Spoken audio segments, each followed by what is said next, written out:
Bonjour tout le monde, me voici aujourd'hui avec Laetitia Lannes qui est médecin légiste aux UMJ de Gonesse. Aujourd'hui on va parler d'un outil que tu as développé à l'hôpital, mais qu'est-ce que c'est? Alors on a monté tout un groupe de référence en fait, des violences faites aux femmes au sein même de l'hôpital.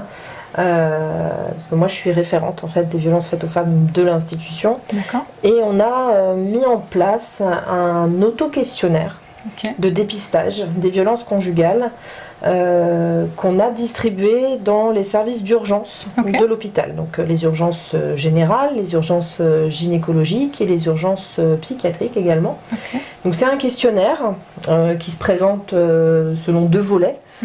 Sur la page de droite, donc c'est des questions très simples. Quel âge avez-vous? Êtes-vous un homme, une femme? Avez-vous des enfants? Et on interroge sur l'existence éventuelle des différentes formes de violence conjugale. Est-ce que vous avez déjà été insulté par votre partenaire? Est-ce que vous avez déjà été frappé? Est-ce qu'il vous a forcé à avoir des relations sexuelles? Voilà, on essaye d'évaluer un petit peu aussi la gravité de certaines choses.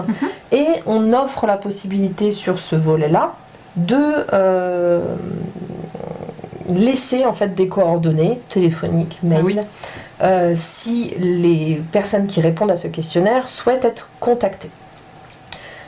On a également sur l'autre volet fait toute une page avec des numéros utiles.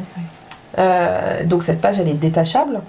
Et ça permet donc aux personnes d'avoir éventuellement des références, des contacts, s'ils s'identifient dans une des situations qu'on a évoquées lors du questionnaire. Donc ce questionnaire il est distribué normalement à toutes les personnes qui consultent aux urgences. D'accord. Dans le box de consultation, on évite la distribution dans les salles d'attente au cas où l'auteur des violences serait avec la personne. Et donc les personnes ont la possibilité de remplir ce questionnaire et de le remettre soit directement aux professionnels de santé qu'elles verront, soit de le mettre dans une boîte aux lettres qui est dédiée dans le SAS des urgences. Pour un peu plus de discrétion, j'imagine. Exactement, pour pas qu'il y ait vraiment d'interaction, si elles veulent pas qu'il y ait d'interaction. Et ensuite, ces questionnaires, ils sont relevés tous les jours par les assistantes sociales des services concernés. D'accord. Qui les épluchent, ni plus ni moins. Et s'il y a des contacts à prendre avec les personnes, elles prennent contact avec elles et elles leur proposent un rendez-vous, un suivi, une orientation, ce genre de choses. C'est génial. Donc ça, on l'a mis en place depuis octobre 2020. Ouais. Alors c'est vrai que le Covid a pas mal perturbé tout ça. C'est-à-dire que les services d'urgence sont un peu débordés par tout ce qui se passe en termes de crise sanitaire. Mais on a déjà eu des retours de questionnaires positifs, bien sûr, mais des contacts qui ont été pris. D'accord. Il y a eu des mises en sécurité en urgence. Donc des bénéfices. Il y a eu des choses concrètes de fait grâce à ce questionnaire, grâce à ce dépistage systématique en fait, parce que c'est ça qui est mis en place, c'est un dépistage systématique. C'est génial. En squeezant un petit peu l'obligation pour les professionnels de poser ces questions qui sont parfois compliquées à poser pour eux. Et alors dans le temps de l'urgence, c'est vrai que c'est encore plus compliqué parce qu'ils n'ont pas forcément le temps. On n'est pas dans un cabinet médical où en effet on peut poser la question on a du temps, on est posé. On a du temps. Je ne peux pas dire ça, mais en tout cas on peut quand même plus facilement poser ce genre de questions que dans un service d'urgence quand on vient consulter pour tout à fait autre chose. Ou pas d'ailleurs.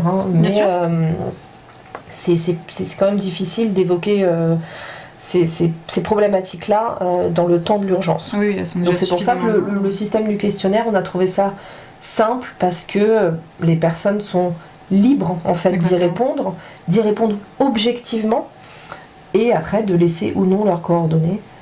Et puis dans tous les cas, c'est un moyen de faire prendre conscience aux gens. C'est une petite graine, on se dit j'avais peut-être pas vu ça comme ça, mais oui, en effet, il y a 3 jours, il m'a quand même insulté. Il m'avait aussi une gifle il y a 1 an. Peut-être que Bon, bref, je sais pas. Dans le passé, une relation qu'on n'a pas étiquetée comme étant violente, et on se dit, en fait, c'en était. Et puis, en fin de compte, peut-être que, je ne souhaite pas, hein, mais 3 semaines après, la deuxième gifle, elle va se dire, ah ouais, le questionnaire, là, On ne sait pas comment réfléchissent ces Exactement. personnes, mais dans tous les cas, souvent quand on leur dit « mais vous savez, ça c'est pas normal elles nous répondent « bah je savais pas Ouais. ». Et là, on se dit que le questionnaire, c'est une petite piqûre de rappel pour leur dire insigneusement. C'est un bel outil. C'est pas normal. Mais j'aime beaucoup. Est-ce qu'il est délivré à passer un certain âge, à 18 ans, ou est-ce que pour les ados majeurs. D'accord, ok. Principalement majeurs. Ok, très bien. Merci beaucoup et félicitations pour cet outil génialissime. Merci à vous de nous avoir écoutés. On vous dit à bientôt. Au revoir.